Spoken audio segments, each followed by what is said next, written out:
It's the PDL final, and once again trying to record this one live. Hopefully it goes better than last time. I actually thought for a while that I wouldn't be able to even try it this time because I had another commitment today, but that other commitment disappeared, so here we are.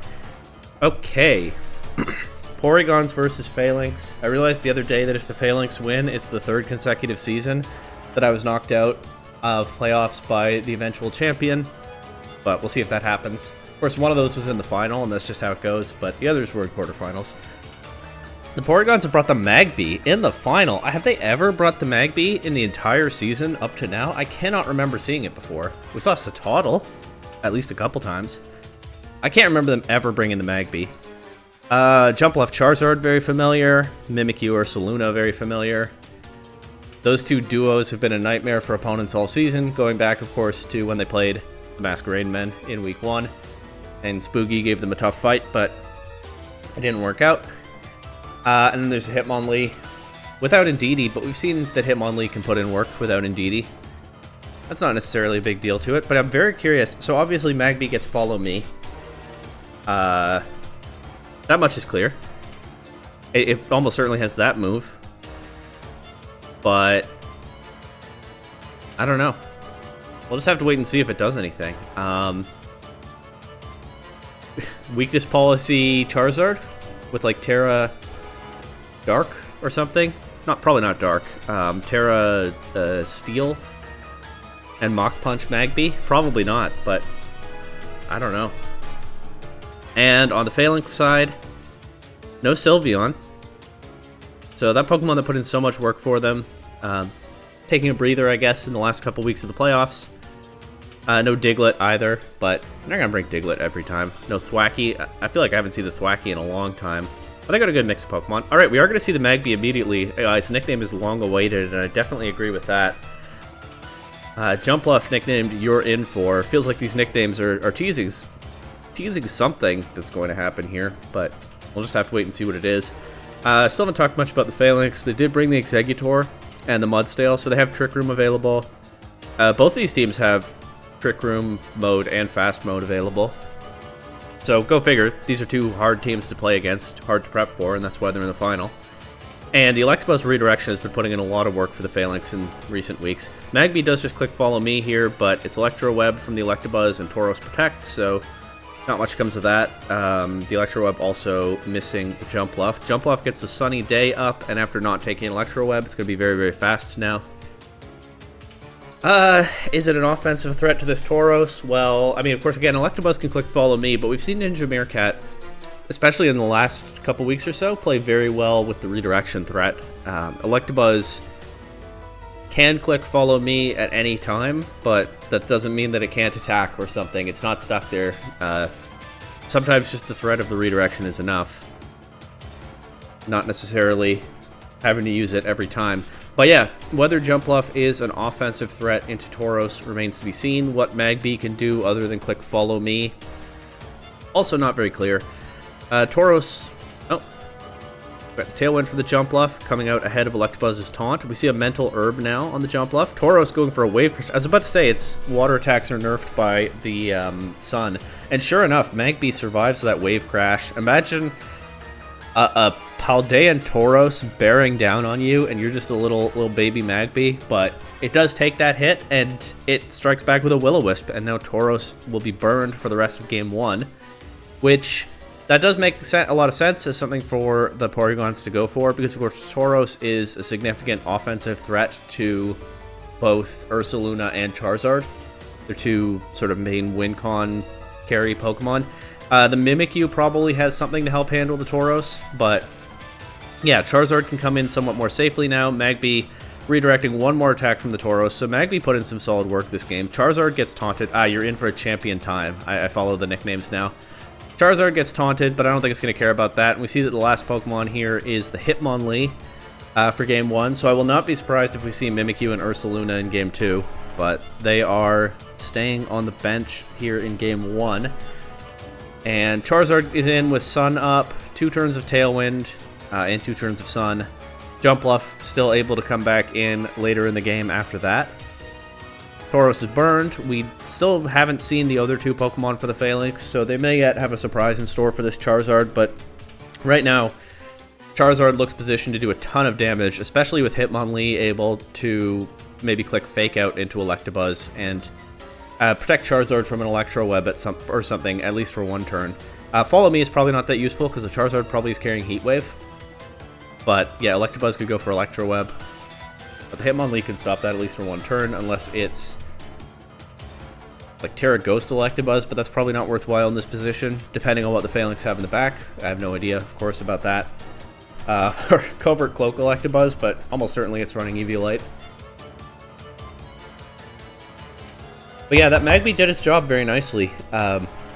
Here, just surviving. Oh, Terra Dragon Electabuzz, and the Heat still takes a ton of damage.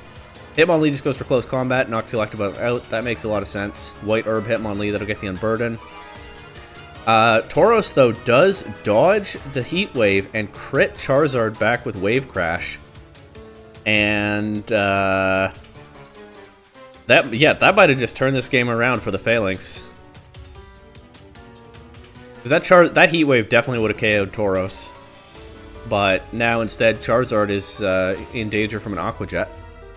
And it's taunted. If it's carrying Protect, it's probably not, but if it is, it can't use it. It's the last turn of Sun and Tailwind, so Robbie will probably have to set at least one of those back up to get the Charizard going again. Say, hypothetically, like I could definitely see Charizard switching out for Jumpluff here, because that Aqua Jet is, even though the Tauros is burned, after the Wave Crash crit, that Aqua Jet is still such a threat, but I mean, Jumpluff could probably switch in safely, depending on what the what the next Pokemon is for the Falinks. Remember, the Falinks still have two Pokemon in the back, so yeah, that Wave Crash really might have saved Game 1 for them. The Hitmonlee is still potentially a threat. We haven't seen what it's carrying other than close combat, and it's already used its White Herb, so it can't restore its defenses again, but oh, it's Ambipom. Oh, okay, then the Charizard has got to get out of here, I think, unless the Porygons have a way to win without it. The Ambipom, of course, is threatening a huge Fake Out into Hitmonlee, or into Charizard, or into Jumpluff if it switches in. Nobody wants to take this. Jumpluff is switching in. The Fake Out goes into Hitmonlee. It does almost half, but Jumpluff takes that Aqua Jet nicely. Tauros now goes down to Life Orb damage. But now Dragapult is in. And yeah, I guess the question is, so Hitmonlee, I think, will be the fastest Pokemon on the field because it'll have the Unburden activated.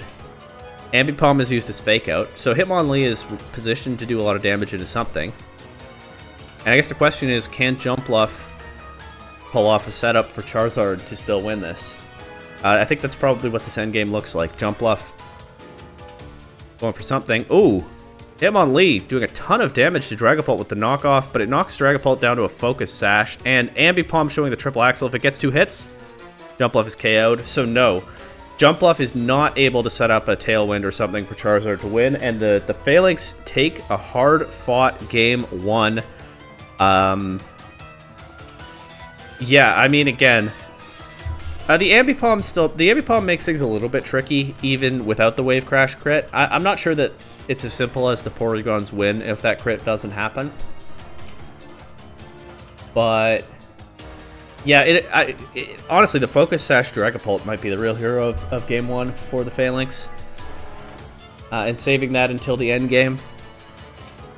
Now, of course, it's revealed, but it still might be hard to deal with because there's a very fast Pokemon that hits very hard with those Dragon Darts. But I'm trying to think it through. I might as well, while we wait to see what they do in Game 2. I could definitely see Mimikyu come into Game 2. I think Mimikyu could put in a lot of work against Pokemon like Tauros, Ambipom, and Dragapult. Being immune to Fake Out, having the Disguise available, of course, being able to set Trick Room, because both teams went Fast Mode in Game 1, and it didn't work out for the Porygons once the Tailwind wore off. I could definitely see the Mimikyu come into this one. But back to Game 1. I mean, yeah, the Wave Crash into Charizard was pretty big, but well, I don't know the Dragon Darts calc. That's what it comes down to in the end, I think. The Sash Dragapult might have been able to clutch it anyway with the Ambipom supporting, but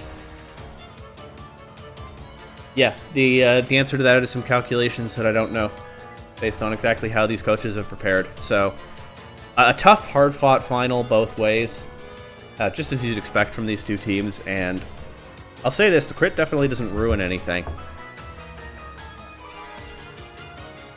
I'm not sure that one was decided by the wave crash crit.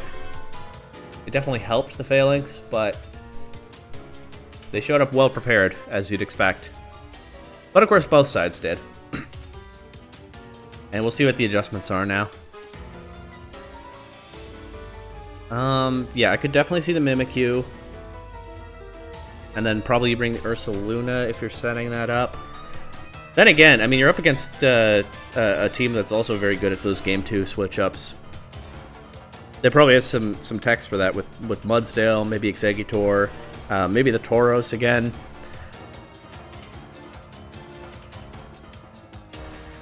Tauros really, I can see why the Magby prioritized burning the Tauros like that. It is a real offensive threat to this Porygons team. Okay, so it's Hitmonlee Mimikyu lead. Hitmonlee will take the Intimidate from Tauros and get its White Herb immediately. Ambipom, of course, unable to fake out Mimikyu. I'm sure Ambipom learns Taunt, right? And we know that the Mental Herb is on Jump Bluff, so Ambipom might be able to make things trickier, tougher for Mimikyu. Maybe. Then again, the Focus Sash is not on Ambipom. We also know that. So Hitmonlee can just attack it. And maybe Hitmonlee takes a Fake Out if it tries that, but I think you prefer that to Ambipom messing with Mimikyu if you're the Porygons. Probably. Obviously, I don't know what their game plan is, but I wouldn't be surprised to see Hitmonlee click close combat here.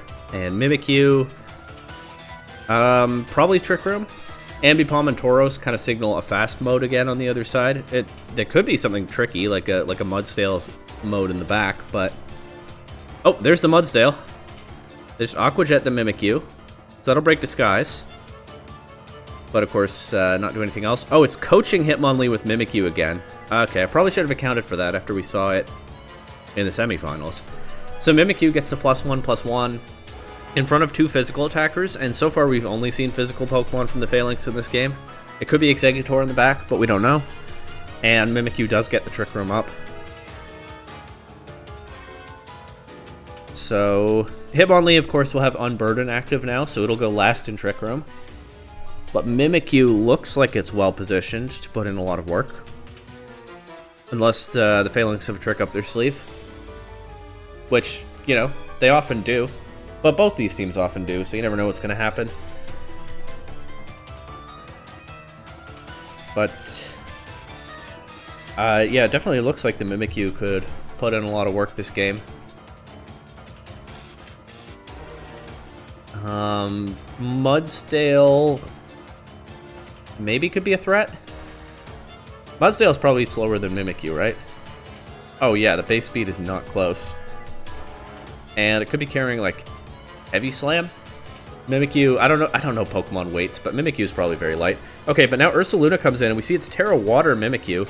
There is a Heavy Slam on the Mudsdale, it goes in the other slot, but yeah, Terra Water Mimikyu would have resisted that. Terra Water Tauros, but Mimikyu goes for Play Rough and gets the attack drop. And Tauros kind of maybe being punished for that game 1 crit, as this Wave Crash doesn't do very much back. Of course, it is resisted, also -1 attack. And Tauros takes a bunch of residual damage. Still holding on for now, still able to click Terra boosted Aqua Jet into Ursaluna if the Falinks want.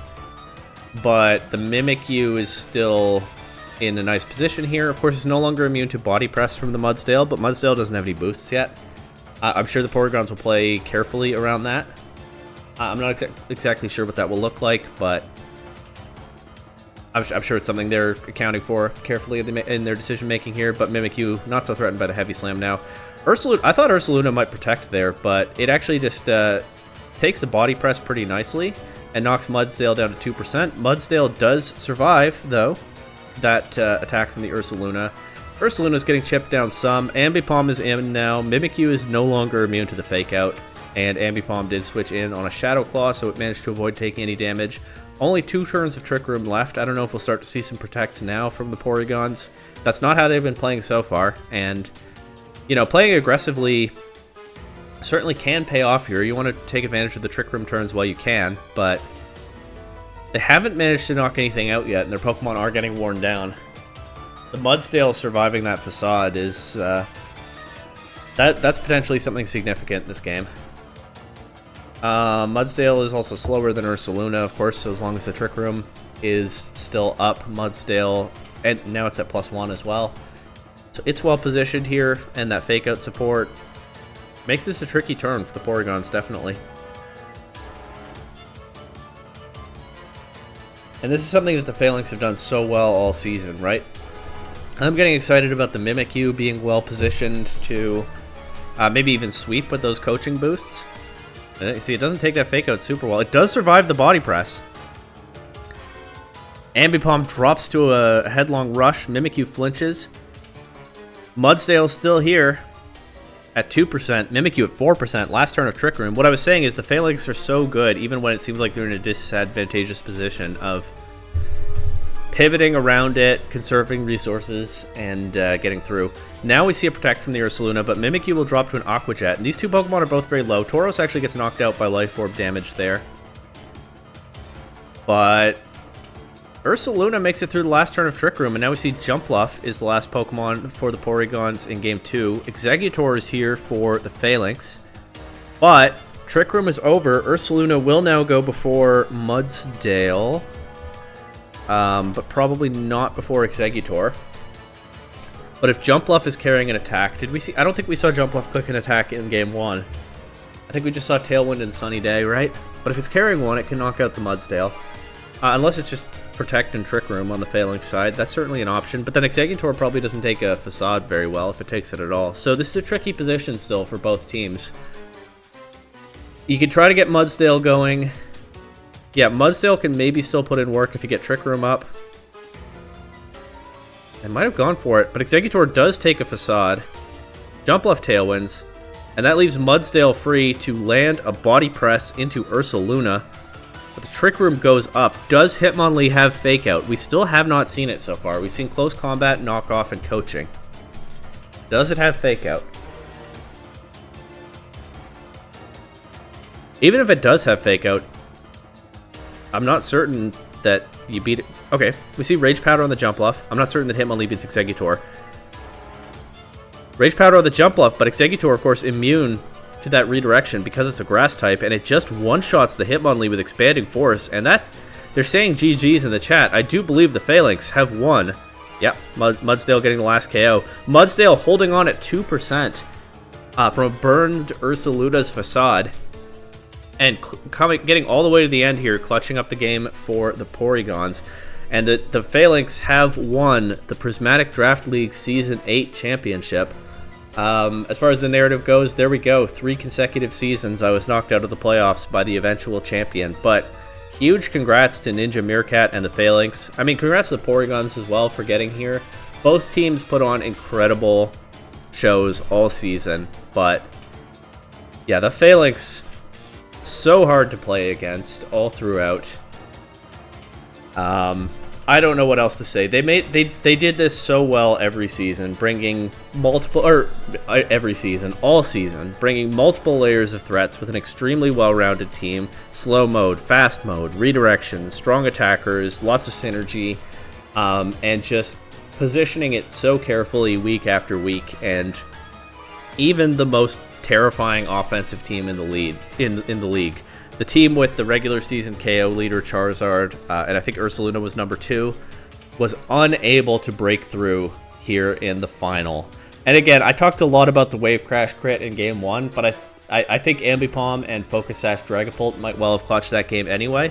And there was nothing like that in Game 2. Mudsdale just tanked the full force of an angry, guts-boosted bear, and the Porygons were never able to remove it the rest of the way. I guess the key turn here, again, is turn 6. And I keep talking about Mudsdale taking a hit, but yeah, Exeggutor taking that Facade and getting the Trick Room up while Jumpluff set Tailwind, and that was what clinched it in the end. But no need to drag this out more than this. That is PDL Season 7. Did I say Season 8 earlier? I don't know. Season 7. The Falinks win it. And Season 8 might arrive soon. Touring is well underway, and I can tell you it is going to be a different format from what we've seen before, and I'm really looking forward to it. I think it's going to be interesting. So I don't know when it'll start. I don't think it's far off, but stay tuned for that.